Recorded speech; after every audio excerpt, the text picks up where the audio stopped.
नमस्कार दोस्तों, welcome to the video. लगता है कि अमेरिका ने अपनी हिस्ट्री में पहली बार एक ऐसा राष्ट्रपति चुना है जिसको ये पता है कि पीछे के जितने भी राष्ट्रपति थे उन्होंने क्या-क्या गलत काम किए हैं। और ये राष्ट्रपति यानी कि Donald Trump he is hello bent on correcting all those mistakes.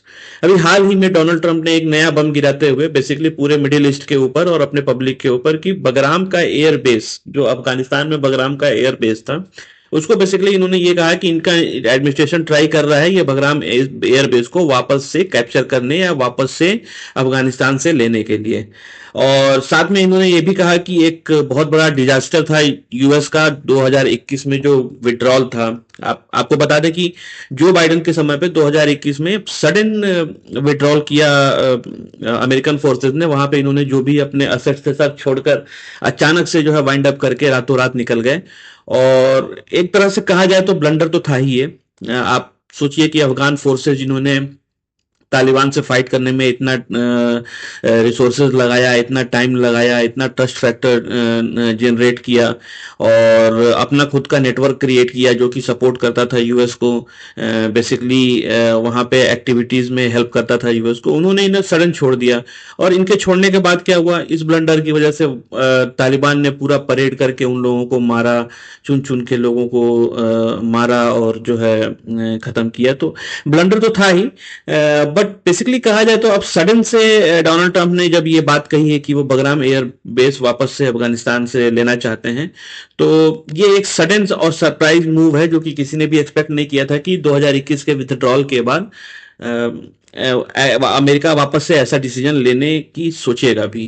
तो अगर हम देखें, अगर बगराम एयरबेस है क्या, तो Bagram airbase basically Soviet union ने 1950 में सबसे पहले इसको बिल्ड किया था। और 1979 से 1989 तक सोवियत अफगान वॉर में सोवियत फोर्सेस के लिए बहुत बड़ा एसेट की तरह काम किया इन्होंने, जिसको फाइनली अफगान सिविल वॉर के अंदर जो है सोवियत्स ने इसको छोड़ दिया 1990 में।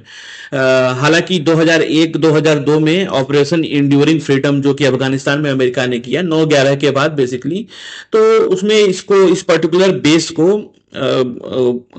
ओवरटेक कर लिया वापस से अमेरिका ने from Afghan forces, sorry from Taliban and Afghan forces. तो आप देखेंगे कि एक छोटा सा एयर बेस जिसको बिल्ड करके इन्होंने इतना बड़ा बेस बना दिया कि आप सोचिए कि 40,000 ट्रूप और कॉन्ट्रैक्टर के लिए रहने की व्यवस्था। आप सोचिए कि मतलब कि यूएस जब अफगानिस्तान के अंदर था तो वहां पे यूएस का ये लार्जेस्ट एयर बेस था जहां पे 40,000 ट्रूप और कॉन्ट्रैक्टर्स के लिए रहने की व्यवस्था थी। बड़े बड़े प्लेन जैसे C-17 globe master, B-52 bombers, drone, predators सब यहीं से ऑपरेट होते थे। मतलब बेसिकली कहा जाए तो ये नर्व सेंटर था एयर ऑपरेशन का यूएस का अफगानिस्तान के अंदर और आसपास के रीजन के अंदर। आप सोचिए कि इतना बड़ा बेस था कि इसके अंदर बेसिकली हॉस्पिटल, ट्रॉमा सेंटर, वहां के सोल्जर्स को और अफगान सिविलियन को ट्रीट करने के लिए, और बेसिकली परवान डिटेंशन फैसिलिटी भी थी बगराम के अंदर, जहां पे ये बेसिकली हाई वैल्यू डिटेनीज को, अलकायदा के मेंबर्स को रखते थे, उनकी जो है इंटरोगेशन करना है, इंटेलिजेंस गैदरिंग करना है, या सीआईए के जो भी ऑपरेशन थे ये सारे वहां से बेसिकली करते थे। और उसके बाद जब 2009 से 2014 के बीच में जब बराक ओबामा ने जब कार्यभार संभाला, तो इस कमांड हब से बेसिकली आप सोचिए कि ड्रोन स्ट्राइक, नाइट रेड्स, ये सारी चीज जो है कोऑर्डिनेट होते थे इस बगराम एयरबेस से ही। ठीक है, तो इस पर्टिकुलर बेस का इंपॉर्टेंस इतना था। अब आप ये सोचिए कि ठीक है, सोवियत ने बिल्ड किया इसको, उन्होंने छोड़ दिया, उसके बाद यूएस ने वापस से टेक ओवर किया, छोड़ने के बाद अब ये वापस से ही इसी पर्टिकुलर बेस को क्यों करना चाहते हैं? क्योंकि आप देखेंगे कि जब से इन्होंने अबंडन किया इस पर्टिकुलर लोकेशन का, अफगानिस्तान ने कोई मेंटेनेंस तो किया नहीं है। तो जो भी चीजें इंफ्रास्ट्रक्चर है उनको जर्जर अवस्था में है, उनका जो है इनको वापस से बिल्डअप करना पड़ेगा। तो क्यों, why they want to do it? तो आप देखें कि बगराम जो है, बगराम बेसिकली परवान प्रोविंस के अंदर है, काबुल से हार्डली 7 से 70 किलोमीटर दूरी है इसकी। और ये बेसिकली क्रॉस रोड, मतलब कि एक ऐसी लोकेशन पे है जहां से अमेरिका को साउथ एशिया, सेंट्रल एशिया और वेस्टर्न एशिया का बहुत ही इजी और स्ट्रेट एक्सेस मिलता है comparative to other location in Afghanistan. ठीक है, दूसरा ये एयरबेस इतना बड़ा है कि यहाँ पे heavy aircraft, air lifting, bombers और यूएस के प्रेजेंस जो है, मतलब अगर कोई एयर लिफ्ट करना है या इंटेलिजेंस सर्विलेंस या रिकॉनिसेंस करने हैं तो यहाँ से आराम से किया जा सकता है। कोई भी स्ट्राइक मिशन अगर करना है यूएस को सेंट्रल एशिया में या अफगानिस्तान में कहीं पे, तो ये बेस इनके लिए बहुत ही ज्यादा हेल्पफुल रहता है।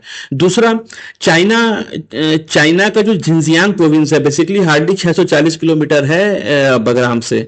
और आपको पता ही है कि चाइना यहाँ पे बेसिकली अपना न्यूक्लियर टेस्टिंग साइट है इसका, यहाँ पे मिसाइल बेस है और बहुत बड़ा सर्विलेंस फैसिलिटी भी है जिनजियांग प्रोविंस में चाइना का। और यूएस बीइंग अ यूएस, वो चाइना के राइस को रोकना चाहता है, तो राइस को तो क्या रोकेगा, China is already rice very much और मतलब काफी आगे निकल चुका है। तो उसके ऊपर अगर अगर आपको उनके मिलिट्री या चाइनीज एक्टिविटीज के ऊपर आप बस नजर ही रख सकते हैं कि क्या करना चाहता है चाइना, तो इनको इस लोकेशन से पर्टिकुलरली आसानी होगा। हालांकि आप ये देखेंगे कि जैसे ये पर्टिकुलर लोकेशन जो है, यहाँ से चाइना के जो मिलिट्री बेसेस हैं जिनजियांग में या न्यूक्लियर जो एक्टिविटीज हैं, जैसे कि लोप नूर करके एक न्यूक्लियर टेस्टिंग साइट है और जिनजियांग में जो इनका सिक्योरिटी इंफ्रास्ट्रक्चर है, इसके ऊपर नजर रखने में आसानी रहेगी। और क्यों रहेगी, देखिए गल्फ में और सेंट्रल एशिया में ऑलरेडी बहुत सारे बेसेस हैं अमेरिका के, बट यहाँ पर इस लोकेशन पे मौजूद होने का मतलब यह है कि आप चाइना के नाक के नीचे रह के उसके ऊपर आप सिक्योरिटी सर्वेलांस कर सकते हैं, उनके एक्टिविटीज के ऊपर नजर रख सकते हैं। और ये बहुत ही इंपॉर्टेंट साइट है बेसिकली जिनजियांग में जो न्यूक्लियर साइट है उसके ऊपर नजर रखने के लिए। ठीक है, अभी और एक्टिविटीज भी आप देखेंगे तो जैसे चाइना ने बहुत सारा जो है इन्वेस्टमेंट किया हुआ है, और अमेरिका का ये कहना है कि चाइना धीरे धीरे अपना ग्रिप बढ़ा रहा है पर्टिकुलरली अफगानिस्तान में। आप वहां पे देखेंगे तो चाइना ने भी बहुत सारे माइनिंग डील्स कर रखे हैं, बेल्ट और जो रोड इनिशिएटिव है चाइना का वो भी यहाँ पे एक्सपेंड करने की बात है। और बहुत सारे ऐसे सिक्योरिटी डील हैं जो कि ओपन नहीं है बट तालिबान के साथ चाइना ने किए हुए हैं। और आपको पता है कि चाइना किस तरह से ट्रैप करता है किसी भी कंट्री को हेल्प के नाम पे या सपोर्ट के नाम पे। ठीक है, तो बेसिकली यूएस लीडर्स को यही डर है कि अफगानिस्तान के अंदर अगर चाइना अपना प्रेजेंस बना देता है तो चाइना को ये बेसिकली आउटपोस्ट मिल जाएगा सेंट्रल एशिया, पाकिस्तान और ईरान जैसे लोकेशंस के ऊपर नजर रखने और वहां पर एक्टिविटीज प्लान करने के लिए। और ये सबसे बड़ा डर है बेसिकली यूएस का। ठीक है, दूसरा अमेरिका का यह भी कहना है कि चाइना ने Bagram, particularly specifically Bagram airbase है, उसको ऑक्यूपाई कर रखा है। हालांकि इसका कोई प्रूफ है नहीं, जितने भी सैटेलाइट इमेज आज तक मिले हैं या जितने भी एक्टिविटीज वहां पे देखी गई है, आप मतलब आप देखेंगे कि उसका कोई हार्डकोर प्रूफ नहीं है। बट अमेरिका इराक में कैसे इन्वेट किया अमेरिका ने, आईएमडी बोल के जो है मास डिस्ट्रक्शन के वेपन्स हैं इराक में बोलकर वो इराक में घुस गया, उसने पूरा जो है मिडिल ईस्ट जो है डिस्टेबलाइज कर दिया अमेरिका ने। तो सिर्फ हल्का सा एक छोटी सी बात बोलनी है और किसी भी कंट्री के अंदर इंटर कर जाना है। तो ये चाइना को बेसिकली ये बोलने के चाइना ने बगराम एयर स्पेस जो है ऑक्युपाई कर रखा है। हालांकि इसका कोई प्रूफ है नहीं, जो भी सैटेलाइट इमेजेस हैं वहां पे ये साफ देखा जा सकता है कि ट्रैक्स वैसे ही जर्जर अवस्था में हैं, वहां पे कोई बहुत ज्यादा मेंटेनेंस है नहीं, कोई ह्यूमन एक्टिविटीज होती नहीं है। तो ये प्रूफ है नहीं, बट फिर भी अमेरिका बोल रहा है कि चाइना ने कैप्चर कर रखा है, now they want this particular airbase back. तो चाइना के ऊपर बेसिकली इनको कंट्रोल रखना है।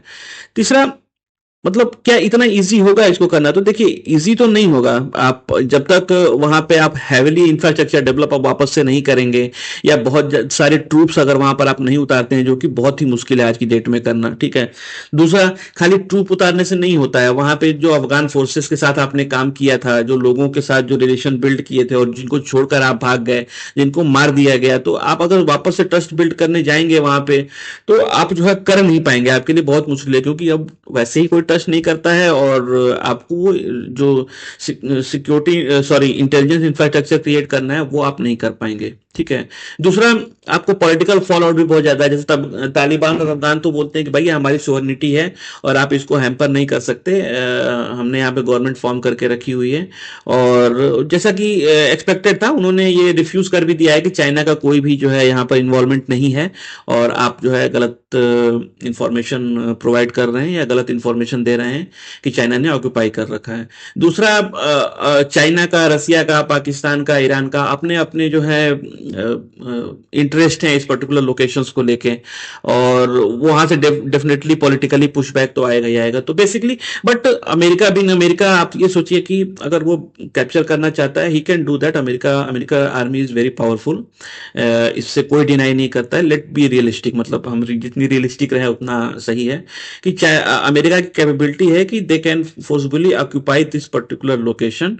बट क्या आप उस तरह से बिल्ड कर पाएंगे इतनी आसानी से, इतनी आसानी से आप जो है उस लोकेशन को ऑक्यूपाई करके वहां पे अपने ऑपरेशंस कंडक्ट कर पाएंगे? It is looking very difficult, क्योंकि डिप्लोमेटिकली, लॉजिस्टिकली और फाइनेंशियली इट लुक्स लाइक कि जो है बहुत बड़ा टास्क है और इतना इजी होगा नहीं। हालांकि पॉलिटिकल सिनेरियो में आप जो है ये बात करते रहें।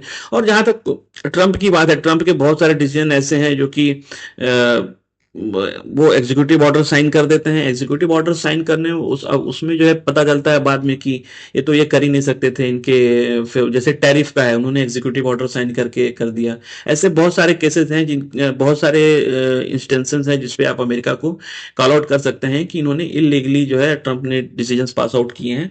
बट ठीक है, अमेरिका बिन अमेरिका वो कर सकता है। लेट्स सी इसका आगे फ्यूचर क्या निकलता है। जो भी कोई अपडेट आएगा we will make a separate video on that.